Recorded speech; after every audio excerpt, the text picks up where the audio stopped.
Good afternoon, everybody. Evening, morning, whenever you're getting the time to watch this. Glad that you are taking the time to join us as we continue on in our study of the Gospel of Matthew. Man, hair is a weird thing. And, I really should get a mirror and, look and see what I look like before I step onto camera. But, what's the fun in that? Y'all don't get the entertainment value if I do that. So I am recording this on a somewhat cold, not as cold as the next couple days are going to be, but somewhat cold and snowy day. It definitely helps in this room with recording when it's like this because the glare is not quite as bad off the screen. So hopefully you're able to see what is behind me. Whether or not you can read my handwriting is secondary, but we'll talk through some of the stuff that's on the whiteboard as we work our way through class this evening. We are in Matthew chapter 14, picking up where we left off last week. So last week we kind of ended with Jesus' rejection and the rejection of John the Baptist, his beheading by Herod Antipas at the beginning of chapter 14. We kind of read those two stories together. And today we're picking up in verse 13 of chapter 14, which is definitely meant to be read in the context of the stories that came before it. This is one of my favorite stories in the gospel. It is like one of the only stories that gets recorded in all four gospels. It's this and the crucifixion, and that's kind of the only ones that get recorded in each of the four gospels. There just aren't that many of them. Which means it definitely carried some weight and some importance in the early church community. And I think we can dig a little bit and see some of what is there, and certainly why it was important to Matthew's Jewish audience, but also something that tells us a little bit more about who Jesus is and how Matthew encourages his audience to understand Jesus. And he does so by looking back and kind of reminding them of ways that God has worked before, and then showing them Jesus as like the ultimate version of God's work. And so maybe that's a good kind of starting point as we dive into the text tonight. By way of reminder, if you have not done so already, please take the time to sit down and read through Matthew's gospel in its entirety. That is how it was meant to be heard. There are themes and keywords that show up and carry their way throughout the entire text. And I think we best hear Matthew's message to his community when we read the writing, the book that we have in that way. That's what was intended. I think that's what helps us.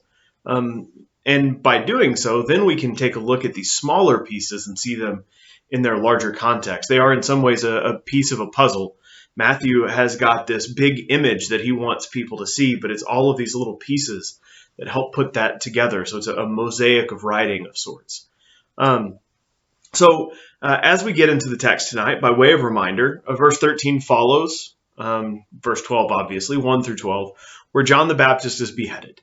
For the sake of our conversation this evening, you can either pause and reread that real quickly, or the important thing to me to remember in that section is that that section of Scripture contains a banquet where a king hosts a meal, and there's a request made and followed through on.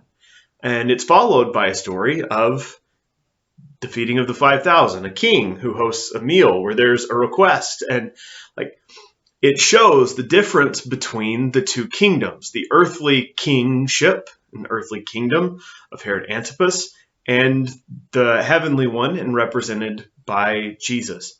Verse 13 begins, as soon as Jesus heard the news of John the Baptist's beheading, remember it points us back up, he left in a boat to a remote area, translation, wilderness, to be alone. We are not told exactly where he heads, but the idea that we get is that he goes across the Sea of Galilee, which would have taken him, and that very short boat trip, out of Herod Antipas's territory and to a place somewhat of safety. There is this very important theme that Matthew carries that reminds Matthew's audience, and I think us, that the kingdom of God is not about direct confrontation with earthly kingdoms. Like, Jesus doesn't come to establish an earthbound political empire. And there are all sorts of moments along the way where either the people try and force him to be king, or the earthly powers of the day do something that directly confront Jesus' mission, and instead of fighting back, insisting on having his way, using his power to accomplish something like that, Jesus instead moves, relocates, avoids that sort of confrontation, because that's not what it was about. Still not what it's about, though there are some ways in which we are certainly tempted to try and make Christianity some sort of political entity, forgetting in the process that Jesus avoided that very temptation. That's, I think, a larger conversation that we will revisit as we go through Matthew's gospel, because Matthew revisits it as he goes through his writing. So here's an opportunity for confrontation, a chance for Jesus to get revenge at the murder of his friend, cousin, John the Baptist, and Jesus doesn't take it. Instead, he moves into the wilderness. 13 continues, but the crowds heard where he was headed, and they followed on foot from many towns. Jesus saw a huge crowd as he stepped off the boat, and he had compassion on them, and he healed their sick. That evening, the disciples came to him and said, "This is a remote place." Again, wilderness is the word that's used there. "And it's already getting late. Send the crowds away so that they can go to the village and buy food for themselves." And Jesus answered, "That's not necessary. You feed them." "But we only have 5 loaves of bread and 2 fish, they exclaimed. I just want to pause right there for a second. So this to me is a really interesting on several levels. And so one of the things that sticks out to me as I read this is the disciples have some compassion and concern for the crowd that is in front of them. They know it's late. They know these people have traveled, some of them a long way. They know that there's not a lot of food out where they are. I'm going to guess by this point, whatever grows wild has been picked pretty clean by the large crowd of people who happens to be standing there. The resources are pretty limited, and the best option for them is to go ahead and call it a day so people can find some food to eat, because people sort of need that sort of sustenance to provide. And the disciples, at least as far as I can tell here, have already had a conversation about their own resources, whether that means that they were thinking about sharing them or just recognizing that they couldn't share them. I mean, 5 loaves, a couple fish, depending on the size of the fish, which are likely smoked fish, not very big, in that time, or it could have been sun-dried, but that's a different conversation. It is, an okay snack for Jesus' disciples and himself, but that's not like a crowd-sized portion of anything. Especially if we're talking about some of the smaller fish that would have been easily cured and cared for, super salted, something like that during the day of Jesus. Like, if we're talking about 5 rolls and 2 sardines, then that's a decent snack for me. That's not even something that I would want to limit, or that I would want to open up to, 13 plus people. But the disciples have already had that conversation. And the idea that they've come up with is the best way they can think of to care for the people, which I think is important. Whatever their motivations, they recognize that there's a need that needs to be met. And so they stop Jesus in order to make sure that the people get what they need, wherever it comes from, with the understanding that they don't have the resources to pull it off. Jesus, on the other hand, sort of like waves them off, which is maybe the most humorous portion of this, where Jesus, I just imagine, is like having this conversation with somebody he's either just healed or is about to heal, or is doing some teaching with some groups, and Peter comes up and like tugs on Jesus, shirt sleeves, like, "Hey, Jesus." And Jesus is like, "Don't worry about it. You figure it out." Which is just funny to me. And the disciples know that this is not something that they have enough food on their own to do. So Jesus is told of the resources, 5 dinner rolls, a couple fish, and says, "Bring them here." And he tells the people to sit down. Verse 18, Jesus then took the 5 loaves and the 2 fish, looked up towards heaven and blessed them. Then, breaking the loaves into pieces, he gave the bread to the disciples, who distributed it to the people. They all ate as much as they wanted, and afterwards the disciples picked up 12 baskets of leftovers. About 5,000 men were fed that day, in addition to all the women and children. So, 5 loaves and 2 fish becomes a meal for thousands. And for the sake of what Matthew is doing and how I think we are meant to read this, Jesus takes the loaves and the fish from them. But then from that moment on, the only thing that's mentioned is the loaves, the bread. And so what we have in this case, as I step out of the way and try to hope the camera refocuses the way I want it to on the board here, is this sort of comparison between Jesus and Moses and the Exodus. Now, if you're paying attention as you just read, my translation uses the phrase remote area.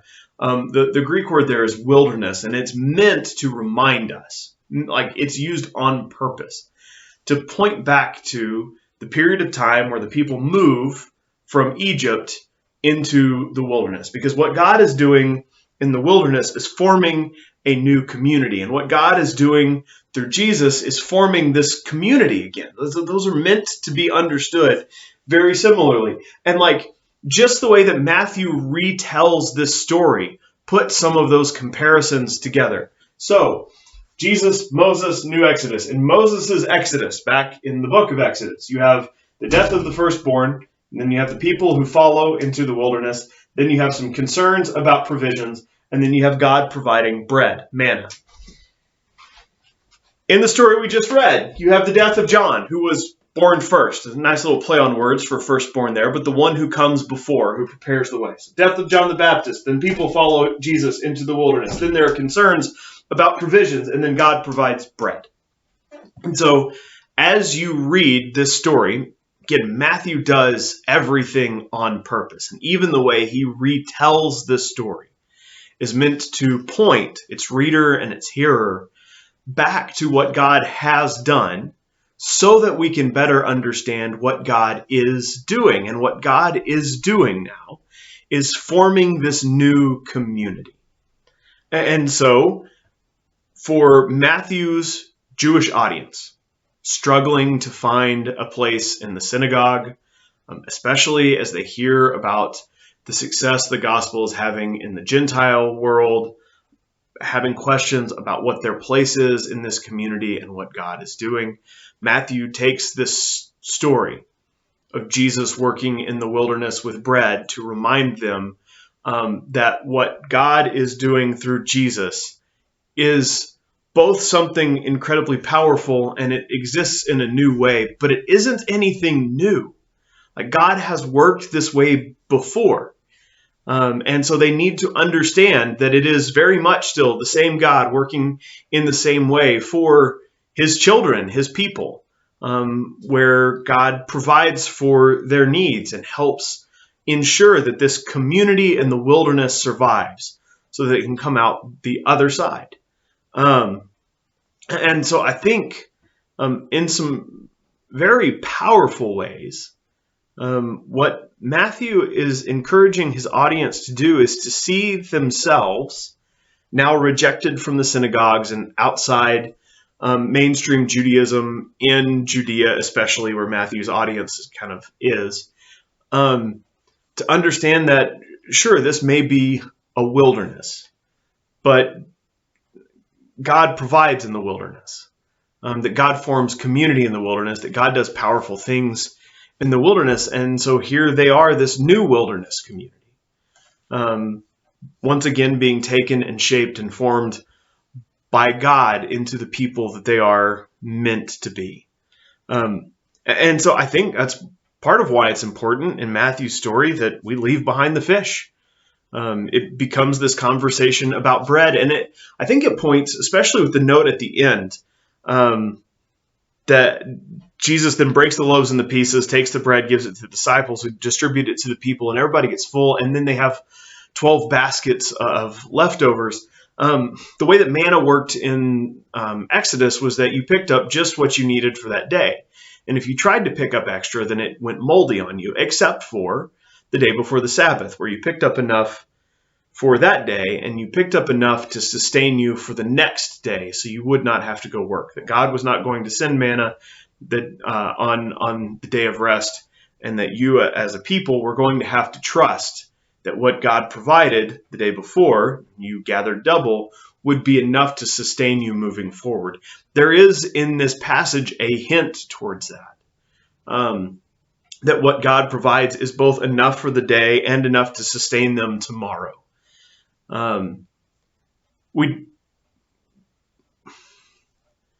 We sometimes miss those images because we don't necessarily read with Old Testament ears. We don't read with the ears of a first century Jewish man or woman. But for Matthew's audience, those stories are formative. And there's no way they would have missed those similarities because of what it says about who Jesus is. In many ways, what Matthew does is take Old Testament prophecies and images and individuals and compares Jesus back to them as the ultimate version or the greatest iteration or however you want to phrase that up. That Jesus is the ultimate Moses, that Jesus is the ultimate Elijah, that that sort of figure on steroids, that Jesus is the summit of God's work for the people, and that means something for them as a community moving forward. All right. I think one of the things that this passage also points out, and I mentioned at the beginning, and I want to circle back and be sure I get it here at the end, is the difference between earthly kingdoms and God's kingdom. It's really easy to imagine the type of power that Herod Antipas has as, ruler of the land, as the ultimate type of power, or the type of power worth pursuing and attaining, because if you can get it, then you can set the world the way you want it. You can get things right. And at every turn, Jesus avoids and rejects that sort of power, always doing something powerful, but not in the same way that you would expect rulers of the day to do it. And on several occasions, he teaches something very similar, like the rulers of the Gentiles lorded over them, not so among you, is this constant reminder that God works differently than people often either expect or desire. In some ways, I think it would be less challenging for us if God's reign was some sort of forced thing where power was visible. And maybe one of the reasons we're tempted to try and make it so is because that's what makes us comfortable. But no part of Jesus' ministry is done strictly for the comfort of people. And in fact, what we are supposed to find comforting is actually the most challenging part of Jesus' testimony and Jesus' life. It's that love involves sacrifice and that following God is costly. And so the disciples here are, I have no idea what's going through their heads when they hand over their meal to Jesus. I have no clue what they think is about to happen. Somehow I doubt they think, oh, well, cool, Jesus is just going to feed everybody with what we've provided. I don't know. Jesus is going to eat all of our food, so he has energy for tomorrow and send us away with him. Like, there's no telling what they think, but I doubt they imagine they're putting the meal on the altar to provide for everyone else, and yet that's what happens. And in some ways, what we see on the cross is Jesus, who calls himself the bread, especially in John, do much the same thing. Extend his body for all in a way that nourishes and sustains and provides. And so again, these are pieces of the puzzle that slowly get built out bigger and bigger and bigger. And Matthew wants us to see that in ways big and small, Jesus is leading and forming the community of God, not in not necessarily in new ways and not really for new purposes, but that people have missed as things that people overlooked when they saw Jesus. And so Matthew reminds his Jewish readers, no. Here's how God has worked before. Here's how God did the same thing in Jesus. So let's be sure that we are paying attention to the God who works that way, who provides for and sustains us. All right, I'm going to go ahead and pause right there. Actually, I'm going to step over here to go ahead and end the video. So the last thing that will be up is what I've written on the board, if that's interesting to you. And if not, then next week, Jesus walks on water. So we'll get a chance to tell a classic preacher joke and talk about what it looks like to step into the unknown like Peter does. So we'll be covering the second half of chapter 14 next week. For this week, though, glad you were here with us. Merry Christmas. Enjoy time. If you're joining us in Washington, enjoy time indoors and avoid those negative 14 temperatures tomorrow. And holler if you need anything and we'll get you sorted. All right. Y'all have a good one.